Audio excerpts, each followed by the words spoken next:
Naghahanap ka pa rin ba ng magaling at magandang supplier ng metal shelves? Worry no more. Alam niyo naman, sa channel na to, laging ako ang ginipig. Ako ang susubok at sasabihin ko sa inyo kung maganda or hindi. Malamang sa malamang, lahat ng pinopost ko dito sa akin channel are things that I already used or opened up. Hindi tayo nagsusupply or nagpo-promote ng mga bagay na we think na hindi maganda. So samahan nyo akong i-unbox at buuin to.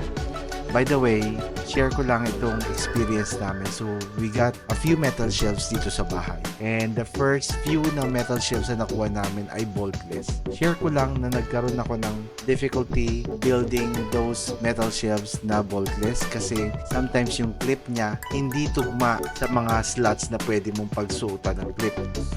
So, learning that experience, what I decided to get this metal shelves na may bolt. So, sa nakikita nyo naman, napakadali naman niyang buuin. And mas sturdy siya para sa akin. And pwede mong pag-decide din kung anong height ng mga layers ang pwede mong piliin. So, by the way, this supplier offers a few options for the metal shelves. You can get 6 layers, 5 layers, 4 layers, and 3 layers. And you can buy the screw accessories separately or the lock separately. And it comes with a length of 180, 160, 150, and 120.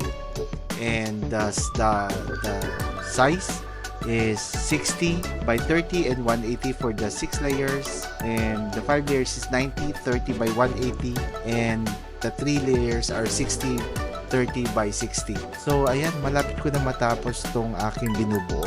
And what I'm planning to put here is my desktop and my laptop to free up a few spaces dun sa desk ko para pag nag-create ako ng content, may additional space para sa akin. So ilang bracket na lang kailangan kong ikabit, malapit na matapos to. Papakita ko yung finished product para makita nyo kung gaano siya ka-sturdy.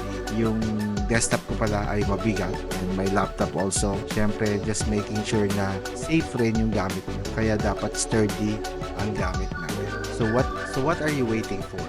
I'll be putting this in the yellow basket or the link in the comment section. And I hope you enjoy this video. If you kind of enjoy my content, please don't forget to like, follow, and subscribe. Here's the final output. This is my desktop and my laptop is at the top para may free space ako dun sa kabilang desk ko para sa pag-create ng content. Bye for now. Have a good one.